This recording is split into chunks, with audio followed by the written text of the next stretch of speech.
Inagtubag o mainit may gala ang dinubagay nila Libiste og ang anak sa kagang laki. Ang anak mga igala ni Recto nga naa may gala sa kamera. Kaya ito paminaon. XFM Katropa. Mr. Speaker, we'd like to recognize the representative of Mga bayot naman yung naasa. Congressman Ryan Recto.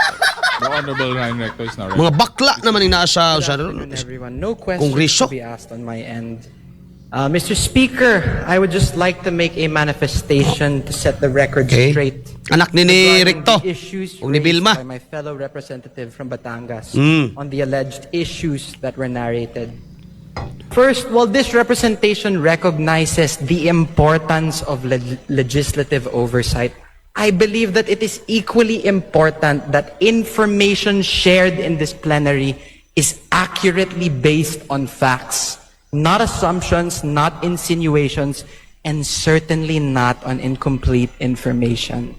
Hindi po dapat ginagamit ang plenaryong ito upang lahat ng mga haka-haka o paratang na walang sapat na basehan. On the alleged ties between Congressman Edwin Gadiola and Executive Secretary Ralph Recto, their association is purely professional, as Congressman Gadiola is also a member of the House of Representatives and a fellow Batangueño. There are no personal interests involved, but only a shared commitment to fulfill their duties to their constituents.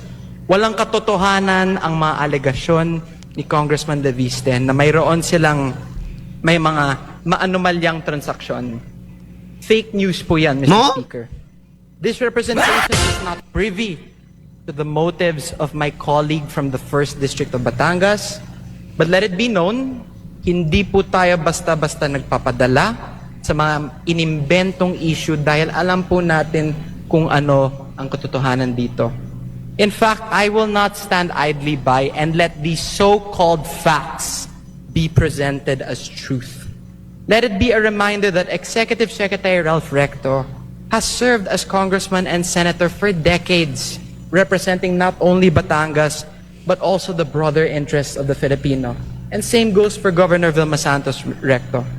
Mr. Speaker, and to all my colleagues here and to the general public, let us just focus on the facts and let us uphold the process. And most of all, let us keep our focus on our constituents and serve them with integrity. And on the subject of VAT, pagdebatehan po natin yan dito sa Kongreso. It is not the job of the executive, but our job as legislators, and we're always open for that. Thank you, Mr. Speaker. Mr. Speaker, may I Thank respond? you. Kani, tubag na. Mr. Speaker, may I respond? Mr. Speaker, I'd like to recognize the congressman for the 1st District of Batangas, Thank you. Congressman Leandro Please Leviste. respond. Unang-una po, ako po ay nagpapasalamat kay Congressman Recto na gusto niyang talakayin ito ng mas mahaba siguro sa Kongreso. Kaya sana magkasundo-sundo na lang tayo na magkaroon ng pagdinig sa Kongreso. Ipatawag natin ang iba nating mga kapwa Batanggenyo at sila ang pwedeng tumestigo tungkol sa mga kaugnayan ni na Secretary Recto at Congressman Garjola para hindi he said, she said at maglabas na ng mga resibo.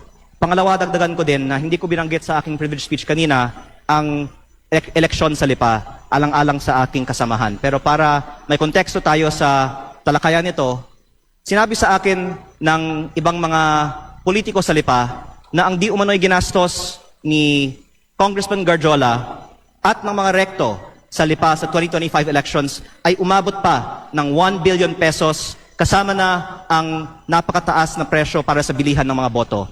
Hindi ko po alam ang totoong nangyari. Pinaparating ko lang ang sinabi sa akin at medyo mataas ang figure na natanggap ko. Baka naman 300, 400, 500 million pesos lang ang ginastos sa eleksyon ng Lipa. Pero gusto ko lang tanungin kung ano man ang ginastos ni Congressman Garjola para sa mga kandidato ng V-Lucky sa lungsod ng Lipa sa 2025 elections, kung 500 million man yan, o 200 million, o 100 million, ano ang kapalit ng ginastos ni Congressman Garjola para sa mga kandidato ng V-Lucky sa lungsod ng Lipa? Don't take it from me, magpatawag tayo ng pagdinig at lahat ng mga Batanggenyo ay pwedeng sumagot sa mga testigong ito. Humana mo? Ano pa?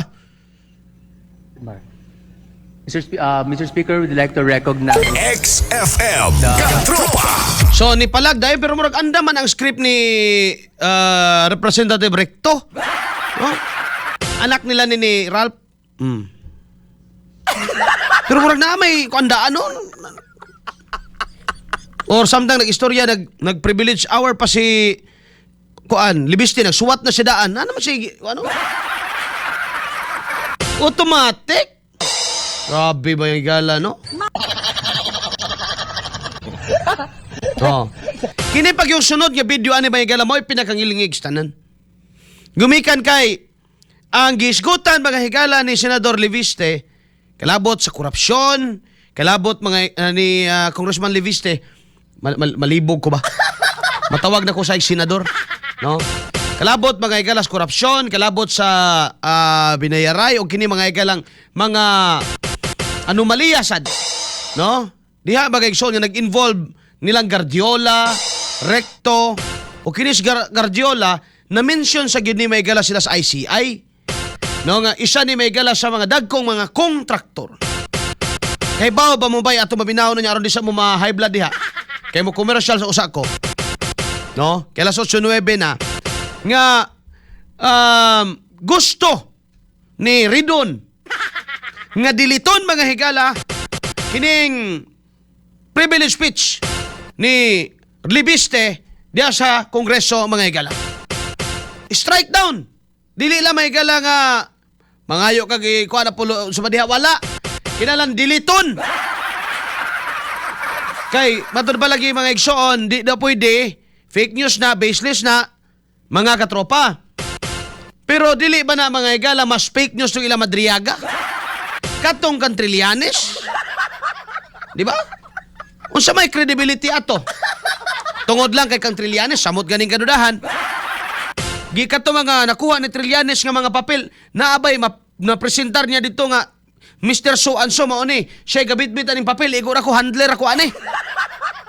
Naaba? So, pareho lang. Or mas grabe ito, may gala, pero nganong it was construed as tinuod man lagi to. No? Giisip naman to mga higala nga tinuod lagi tong kang Madriaga. No? Nya mga congressman pati na sila Koki mga higala, wa man lagi duda adto. Pero ngano kani karon mga higala sumala sa tingog ni Congressman Leviste, duda man ang tanan. Kay maigo ila mga kaubanan. No? Ang mga buaya mga higala diya sa Kongreso mo nay maligsan. So unsa may gipanalipdan karon mga higala diya sa mga bagbabalaod nga kining ato mga higalang Kamara de Representante karon murag giyak-an mga higala sa pipila naman lang ka mga tao. Asa na day ato mga kongresista? Paningog sad mo kay tagsarami kita ninyo. Ang kanunay na lang mo makita si Koki, si Abante, si Luestro, si Garin. Una na kanunay na mo makita mga higala.